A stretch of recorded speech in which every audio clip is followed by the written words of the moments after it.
آیت نمبر 32 ہے۔ اللہ سبحانہ و تعالی کا فرمان ہے وَيَا قَوْمِ، اور اے میری قوم، انی اخاف، بے شک میں ڈرتا ہوں، علیکم، تمہارے لیے، یوم التناد، ایک دوسرے کو پکارنے کے دن سے، یوم تولون، جس دن تم بھاگو گے، مدبرین، پیٹھ پھیرتے ہوئے، ما لکم، نہیں ہوگا تمہارے لیے، من اللہ، اللہ کے عذاب سے، من عاصم، کوئی بچانے والا، وَمَن يُضْلِلِ اللَّهُ، اور جس کو اللہ گمراہ کر دے، فَمَا لَهُ، تو نہیں ہے اس کو، من ہاد، کوئی ہدایت دینے والا۔ احباب گرامی، اس مرد مومن کا کلام پچھلی آیات سے ہم پڑھ رہے ہیں۔ یہ جو باتیں اب ہمارے سامنے آئی ہیں یہ اس کے کلام کا آخری حصہ ہے۔ اول تو اس نے اپنی قوم سے یہ کہا کہ اگر تو موسیٰ علیہ السلام جھوٹے ہیں تو ان کے جھوٹ کا وبال انہی پر ہوگا، اور اگر وہ سچے ہیں تو جس بات کا وہ تم سے وعدہ کرتے ہیں اس بات کا کچھ حصہ اس دنیا میں تم پر اتر سکتا ہے۔ اور پھر اس نے کہا کہ اے میری قوم، آج غلبہ تمہارے پاس ہے، اگر کل اللہ کا عذاب آ گیا تو پھر اللہ کے خلاف ہماری مدد کون کرے گا؟ اور مجھے ڈر ہے کہیں پہلی جماعتوں کی طرح، پہلے گروہوں کی طرح اللہ کا عذاب تم پر آ نہ جائے۔ اب وہ پھر اپنی قوم کو ڈراتا ہے، وَيَا قَوْمِ إِنِّي أَخَافُ عَلَيْكُمْ، اور اے میری قوم، مجھے اس بات کا بھی ڈر ہے کہ کہیں تم پر یوم التناد نہ آ جائے۔ یوم التناد کیا ہے؟ اس کی دو تفسیریں اہل علم نے کی ہیں۔ ایک تفسیر تو یہ ہے کہ اس سے مراد قیامت کا دن ہے، اور ان اہل علم نے بلکہ دونوں گروہوں نے ہی اپنی دلیل اگلی آیت کو بنایا ہے، یوم تولون مدبرین۔ وہ یوم التناد ایسا دن ہوگا جب تم پشت پھیر کر بھاگتے پھرو گے۔ پہلے تو تناد کے معنی کو سمجھ لیجیے۔ تناد ندا سے نکلا ہے، تناد ندا سے نکلا ہے۔ ندا کہتے ہیں پکارنے کو۔ اردو زبان میں اکثر لوگوں نے اپنے بچیوں کے نام ندا رکھے ہوتے ہیں۔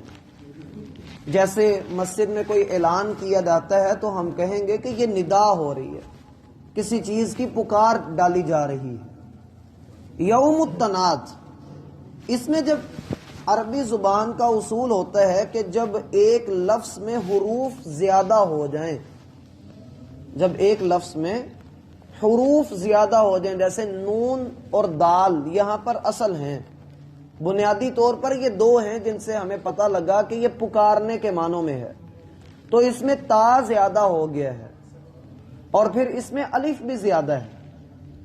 ناد، یوم التناد، ایک دوسرے کو پکارنے کا مفہوم ہے اس میں۔ بات کی سمجھ آ رہی ہے؟ ایک دوسرے کو پکارنا۔ اب یہ پکارنا کس اعتبار سے ہوگا؟ اگر تو دیکھا جائے کہ یہ دنیا کے اعتبار سے ہے، دنیا میں اگر اللہ کا عذاب آ جائے تو پھر یہ لوگ ایک دوسرے کو پکارتے پھریں گے، اور اس کی تفسیر ہے سورۃ الانبیاء 17ویں پارے میں۔ اللہ تعالی نے فرمایا کہ ایک دن وہ بھی آئے گا جب ان کے اوپر اللہ کے عذاب کا کوڑا برسے گا، اور پھر یہ لوگ بھاگتے پھریں گے، اپنے گھروں سے نکل جائیں گے، لا ترکضوا وارجعوا الی ما اترفتم فیہ ومساکنکم لعلکم تسألون۔ اس دن آواز دی جائے گی، پکارا جائے گا، کہا جائے گا کہ آج بھاگو نہیں بلکہ اپنے انہی گھروں کی طرف، تجارتی گاہوں کی طرف اور اپنے مرکزوں کی طرف واپس آؤ جہاں اللہ نے تمہیں خوشحالیاں دی تھیں، تاکہ وہاں پر بلا کر وقوعے پر اللہ تعالیٰ تم سے سوال کرے کہ تم نے ایسی حرکتیں کیوں کی۔ کہ دنیا میں اگر اللہ کا عذاب آ جائے، دنیا میں اللہ تعالیٰ کی طرف سے پکڑ آ جائے، تو پھر یہ ایک دوسرے کو پکارتے پھریں گے۔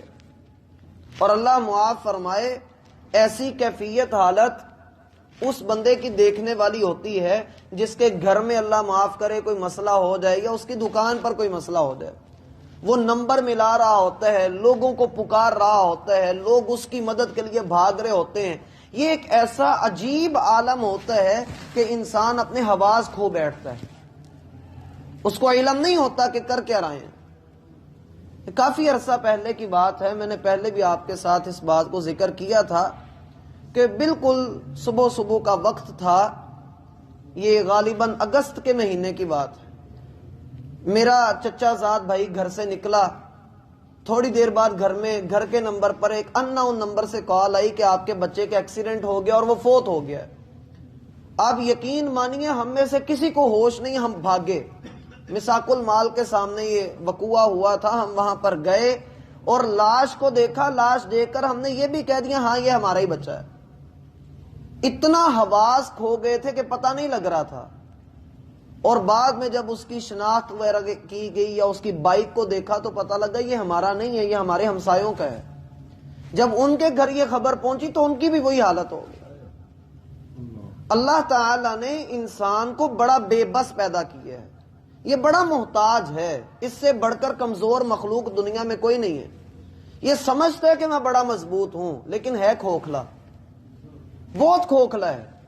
اللہ تعالیٰ کی طرف سے ایک چھوٹی سی پکڑ آ جائے تو پھر اس کی حالت دیکھنے والی ہوتی ہے، وہ جسمانی طور پر ہو یا اس کے ساتھ جڑے ہوئے رشتوں کی وجہ سے ہو۔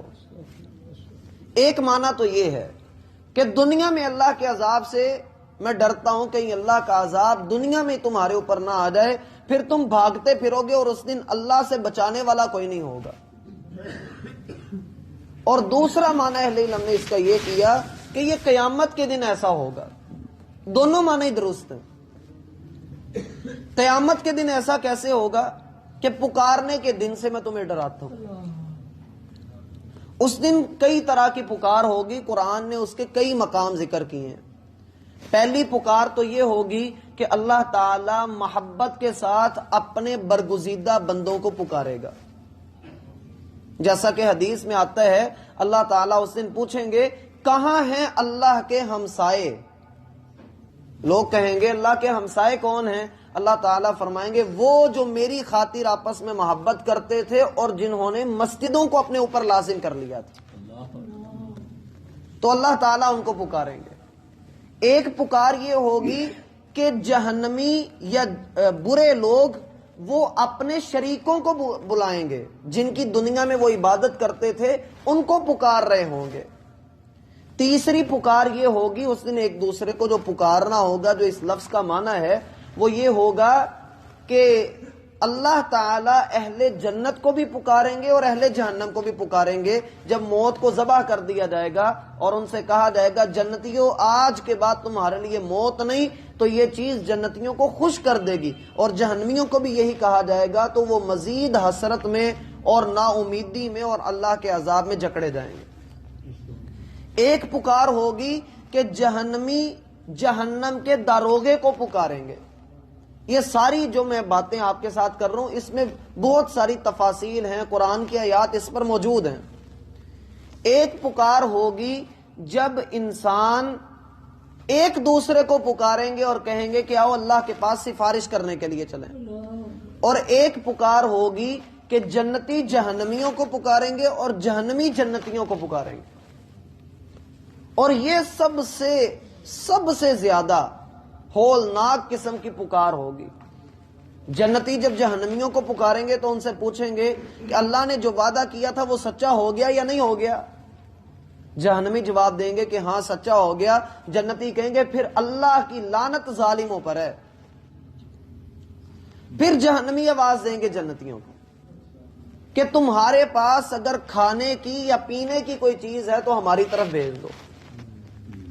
تو جنتی جواب دیں گے ان اللہ حرمہما علی الکافرین، اللہ نے یہ دونوں چیزیں جہنمیوں پر حرام کر دی ہوئی. اس صورت میں آنے والی چند آیات میں ہم اسی طرح کی ایک پکار کو دیکھیں گے بھی کہ یہ جہنمی جہنم کے اندر آپس میں ایک دوسرے کو پکاریں گے. تو یہ معاملات بڑے سنگین ہوں گے. بہرحال وہ دن ایسا دن ہوگا جس دن اللہ کے عذاب سے بچانے والا کوئی نہیں. اور پھر کہا وَمَن يُضْلِلِ اللَّهُ فَمَا لَهُ مِنْ هَادٍ، جس کو اللہ گمراہ کر دے پھر اس کو ہدایت دینے والا کوئی نہیں ہوتا. اس پر ہم پہلے بھی کئی مرتبہ گفتگو کر چکے ہیں کہ جو بندہ گمراہی کو اپنا مقدر بناتا ہے اس کے لیے گمراہی ہے، جو ہدایت کے لیے محنت کرے گا اس کے لیے ہدایت ہے. آپ نے کاروبار میں محنت کی، نام کمایا، محنتیں کی، دن رات ایک کیا، آپ کچھ کمانے میں کامیاب ہو گئے، لیکن اگر آپ بھی سوئے رہیں، دکان وقت پر نہ کھولیں، گاہکوں کے ساتھ اچھی ڈیلنگ نہ کریں، تو آپ اپنی دکان کو ڈبو دیں گے. جو آپ نے کرنا ہے ویسا آپ کو مل جانا ہے. اللہ تعالیٰ کی دنیا میں رہتے ہوئے، زمین پر رہتے ہوئے نیکی کے لیے محنت کریں گے، نیکی آپ کے لیے آسان ہے. اور اگر برائی کے لیے محنت کریں گے تو برائی آپ کے لیے آسان ہے. یہ دار العمل ہے، دار الجزا نہیں ہے. اللہ نے عمل کے لیے بھیجا ہے، کھلی چھوٹ دی ہے، جو کرنا چاہتے ہو کر لو، لیکن پلٹنا اللہ کی طرف، پھر وہاں پر پوچھ گچھ ہو جائے گی. اللہ تعالی ہم پر اپنی رحمت کرے اور ہمیں سمجھنے کی توفیق عطا فرمائے. آیت نمبر 32 ہے.